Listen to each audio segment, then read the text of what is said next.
kita bersuka cita pada hari Minggu ini karena kasih anugerah Tuhan membawa keluarga besar GBI Sola Gracia makin siap di minggu-minggu penantian, di minggu Advent ini untuk kita masuk dalam perayaan Natal.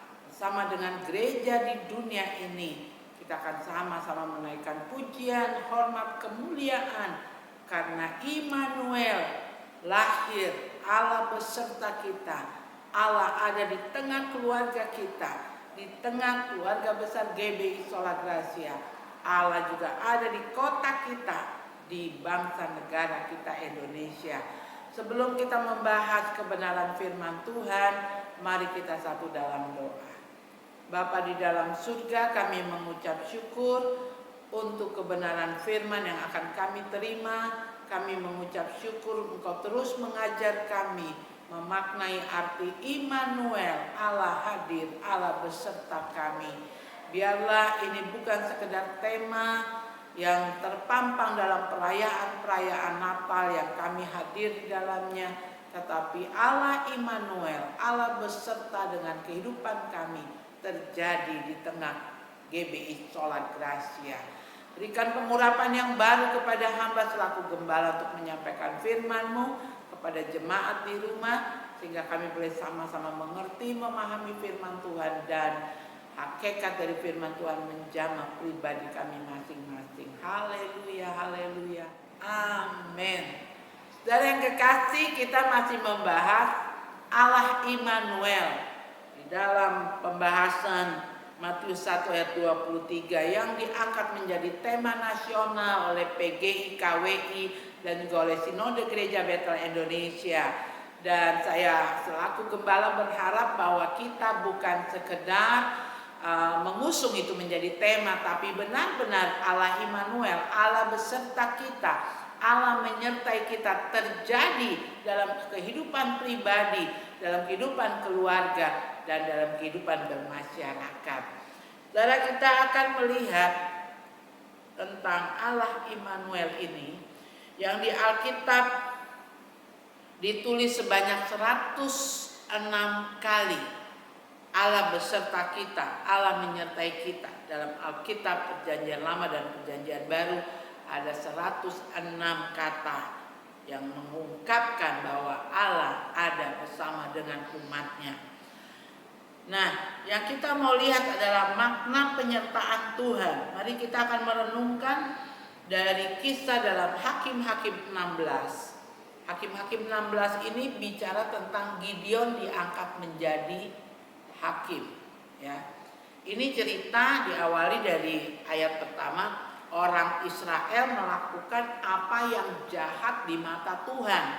Sebab itu Tuhan menyerahkan mereka ke dalam tangan orang Midian 7 tahun lamanya, ya.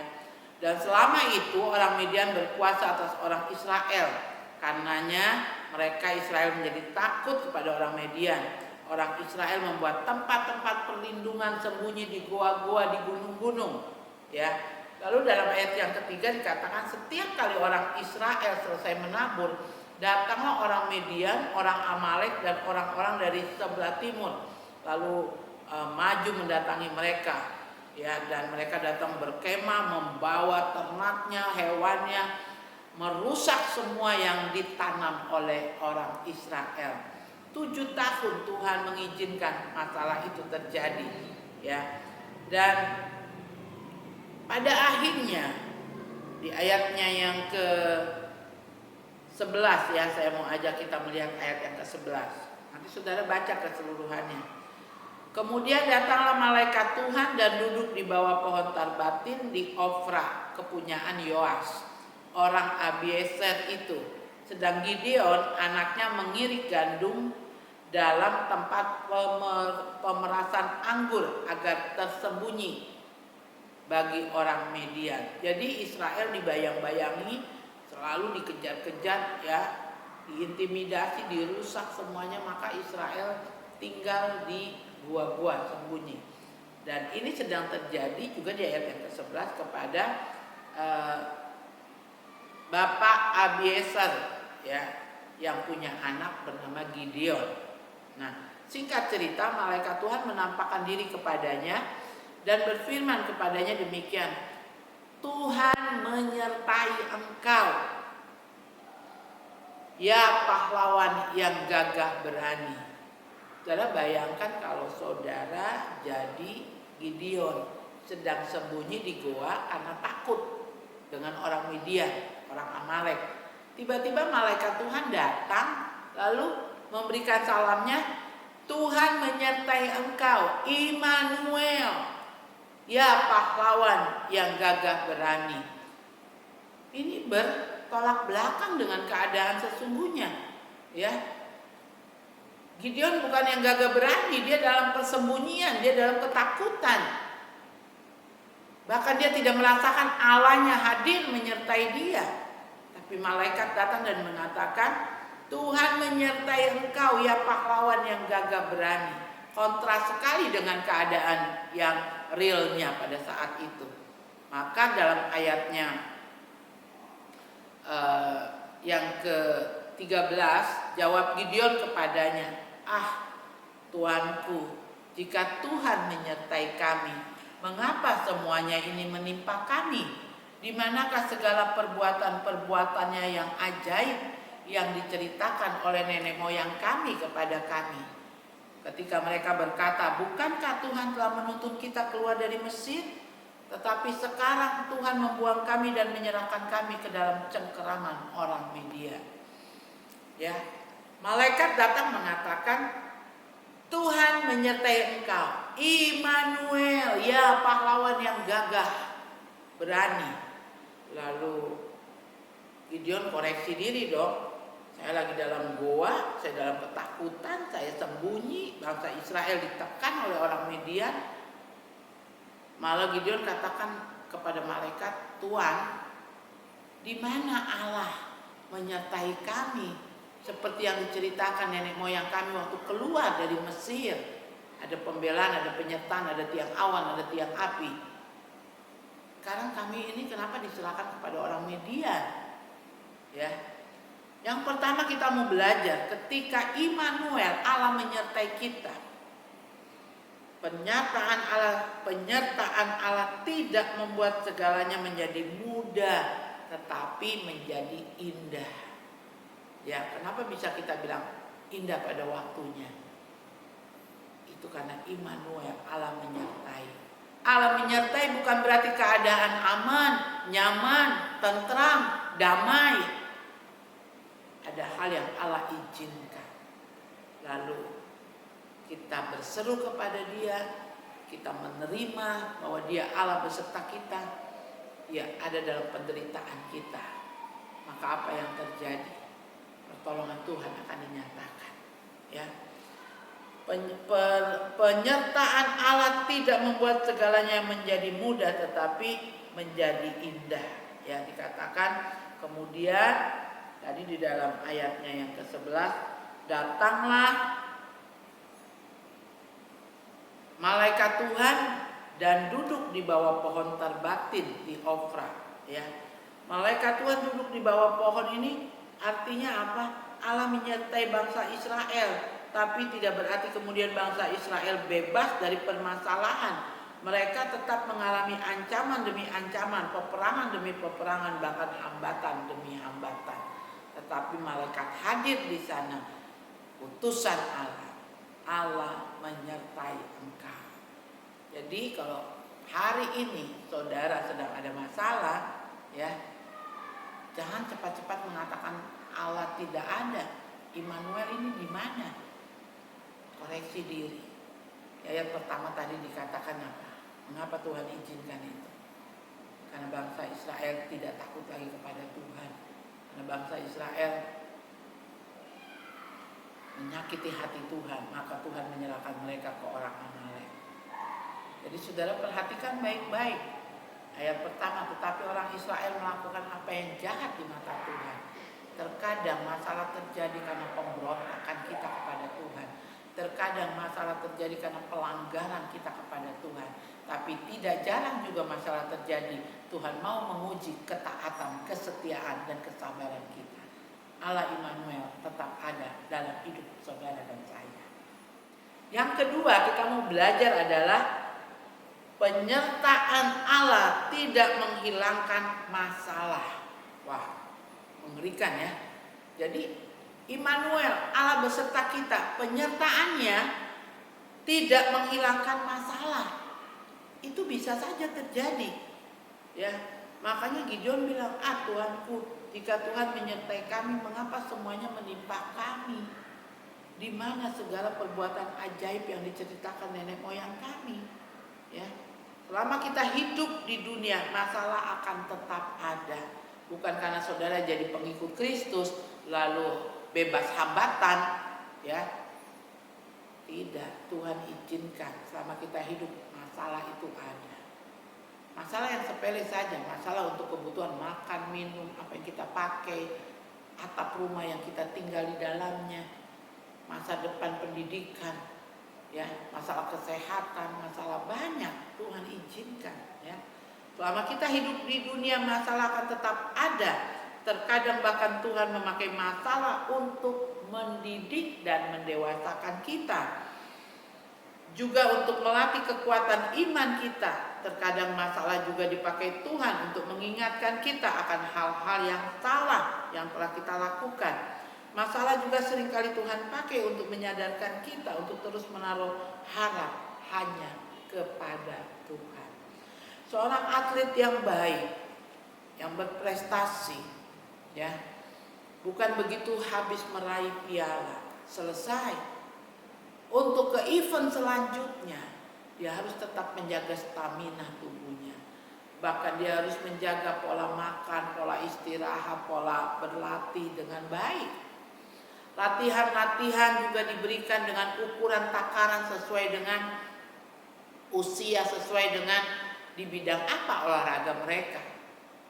Dan ketika hari mau mendekati pertandingan, perlombaan, mereka digenjot sedemikian rupa, disiapkan sedemikian rupa, diberikan porsi tambahan untuk kesiapan daya tubuhnya, mentalnya ketika bertanding nanti, ketika berlomba. Demikian juga saudara dan saya. Tuhan melatih otot-otot iman kita, mata rohani kita, tangan, ya, telinga rohani kita, pikiran kita, ya, dengan persoalan-persoalan yang ada. Kita diajak berolahraga secara rohani supaya otot-otot rohani kita kuat dan makin kuat dan makin kuat. Karena dunia ini menjelang kedatangan Tuhan bukan makin mudah, tetapi makin sulit. Tuhan mau melatih saudara dengan apa masalah-masalah. Jadi kalau ada masalah jangan katakan Tuhan angkat masalah ini, tapi katakan Tuhan berikan aku kemampuan untuk melewati masalah ini. Jangan ditinggal lari masalah, ya. Hadapi, selesaikan. Dan kau makin kuat di dalam Tuhan. Dalam Hakim-Hakim 6 ini ayatnya yang ke-16 dikatakan, berfirmanlah Tuhan kepadanya, tetapi akulah yang menyertai engkau. Akulah Allah Immanuel yang menyertai engkau. Sebab itu engkau akan memukul kala orang Median itu sampai habis.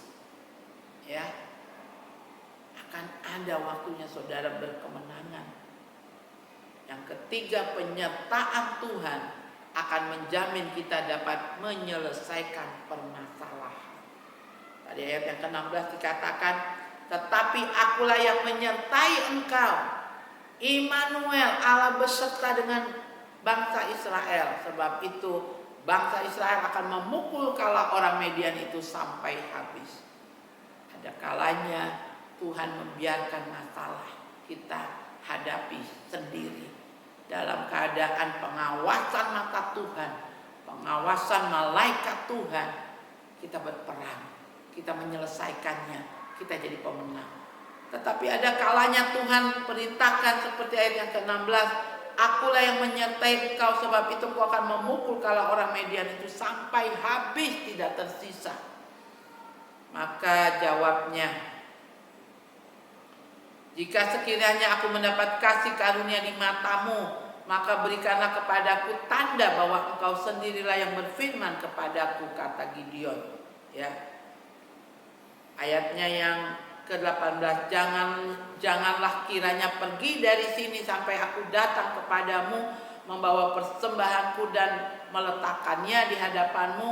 Firman-Nya, aku akan tinggal sampai engkau kembali.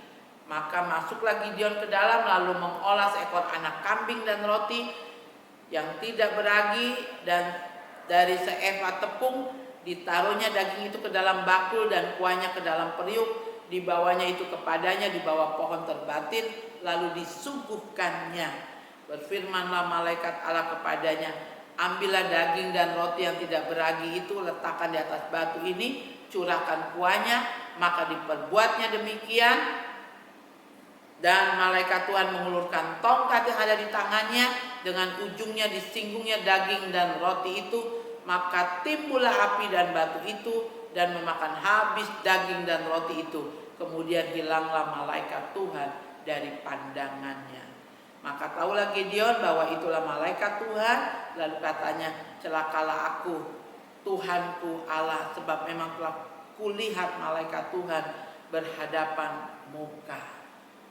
Itu tanda kehadiran Tuhan. Malaikat Tuhan datang, malaikat Tuhan menyertai, Tuhan memerintahkan malaikatnya, Tuhan beracara dalam kehidupan Gideon, dalam perbincangan dengan malaikat Tuhan, dan ada janji di sana akan memukul kalah orang Midian. Akhir dari cerita ini, saudara, Gideon bisa membawa bangsa Israel berkemenangan. Jadi sekali lagi, percayalah dengan kekuatan dari Tuhan, semua pasti bisa kita selesaikan dan kita akan tampil sebagai pemenang bersama dengan Tuhan. Tidak ada permasalahan yang tidak dapat diselesaikan sebab Ia Allah Immanuel. Ya, saudara, Allah akan menginjak-injak segala musuh kami. Perkara besar terjadi beserta dengan Allah. Jadi, mari jangan memberontak seperti bangsa Israel, tetapi kita mau taat kepada Tuhan. Ketika masalah datang, jangan bersungut-sungut, katakan, Engkau Allah Immanuel, Engkau ada di dalam persoalan yang aku hadapi. Ini kesalahan karena aku melakukan yang tidak baik di mata Tuhan, aku salah sehingga masalah Tuhan izinkan. Minta ampun dengan ketulusan hati.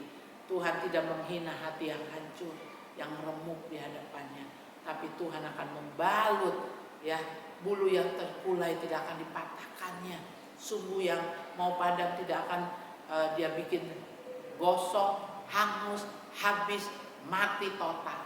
Tidak, Dia Allah yang Immanuel beserta kita, beserta dengan penyesalan kita, pertobatan kita, dan Dia akan beracara sehingga engkau berkemenangan seperti Gideon dan bangsa Israel. Puji nama Tuhan. Jadilah Gideon di akhir zaman, ya, keluar dari ketakutan, keluar dari goa, sebab Immanuel Allah beserta kita. Mari kita tunduk kepala di hadapan Tuhan. Bapa di dalam surga, kami mengucap syukur buat Immanuel yang terjadi dalam kehidupan bangsa Israel dalam kepemimpinan Hakim Gideon. Kami mau meneladani apa yang Tuhan nyatakan kepada Gideon. Biarlah Tuhan juga nyatakan kepada kami di akhir zaman. Kami menjadi orang-orang yang kuat berkemenangan karena Allah Immanuel ada dalam hidup kami. Terima kasih Bapa di dalam surga. Izinkan hamba berdoa kepada seluruh jemaat yang ibadah di rumah. Biarkan mereka Tuhan ada dalam kasih anugerah, dalam naungan kasih Tuhan. Jemaat menikmati kebersamaan anak, orang tua, suami istri, oma opa duduk menikmati lawatan Tuhan. Berikan mereka kesiapan untuk memasuki perayaan Natal pada tanggal 25.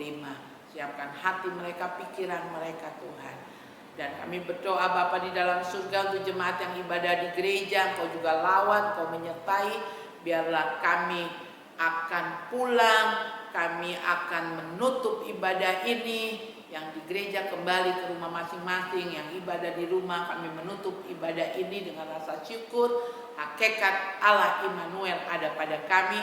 Dan beberapa hari ini, 5 hari ke depan kami masuk dalam perayaan Natal.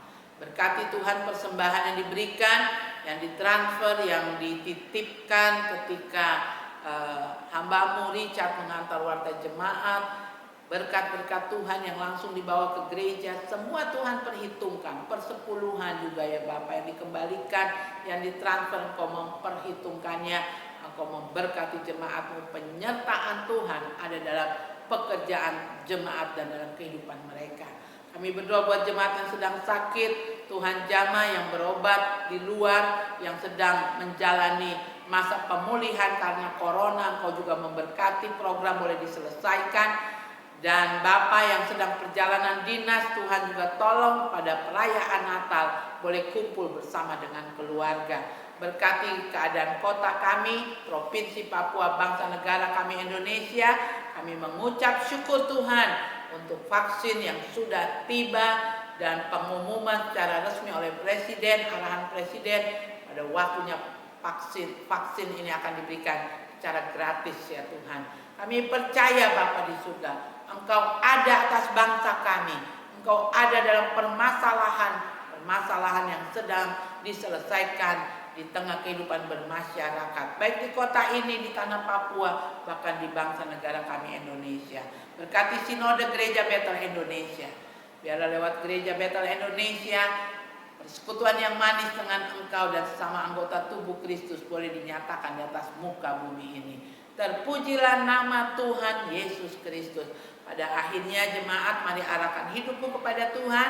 Biarlah kasih karunia Allah Bapa turun atas saudara dan saya.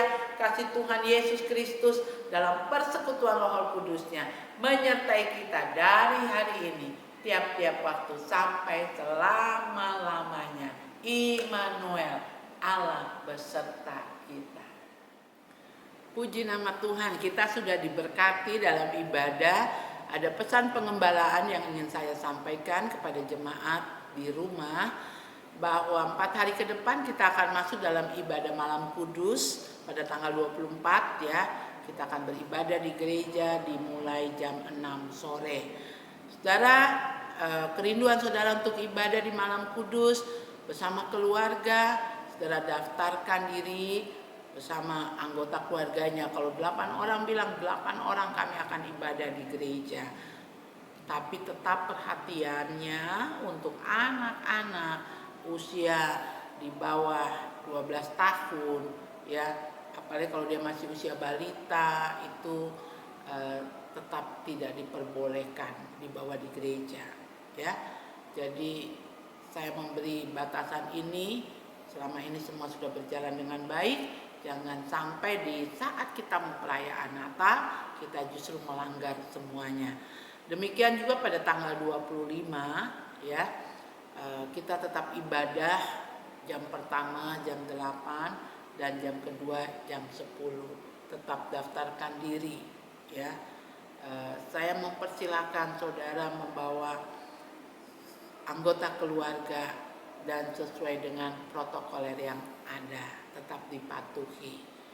Lalu kemudian tanggal 27 itu perayaan ulang tahun gereja. Kita ibadah juga 2 kali di hari Minggu itu, jam 8 dan jam 10. Saudara tetap mendaftarkan diri ya. Lalu tanggal 31 malam kita ibadah menutup tahun 2020, hari terakhir di tahun 2020. Kita mengucap syukur untuk kasih dan penyertaan Tuhan. Dan pada tanggal 1 saudara datang daftarkan diri 2 kali ibadah, ada yang jam 8, ada yang jam 10 ya. Saudara daftarkan diri. Untuk tanggal 1 ini saudara boleh bawa seluruh anggota keluarga ya, tapi tetap daftar. Jadi kalau saudara punya anak dan suami istri ada 8 orang, saudara harus bilang 8. Kami akan bikin kursi 1 deret untuk saudara sekeluarga ya. Demikian juga untuk ibadah pertamanya, ibadah keduanya, supaya kita benar-benar mengatur kursinya berdasarkan jumlah keluarga. Mengapa saya izinkan tanggal 1 semua boleh hadir ya? Karena kita mau terima perjamuan kudus dan pengurapan di tahun yang baru. Saya berharap saudara memahami arahan gembala. Ketika nanti jumlahnya untuk ibadah pertama sudah kelewat dari jumlah yang ditetapkan, kami akan arahkan saudara untuk ibadah yang kedua. Jauh-jauh hari kami akan buka pendaftaran, ya, karena kalau tidak memungkinkan 2 kali ibadah, kita akan bikin sampai 3 kali ibadah supaya semua dapat pengurapan. Begitu pesan pengembalaan. Sekali lagi Tuhan Yesus memberkati. Haleluya. Amin.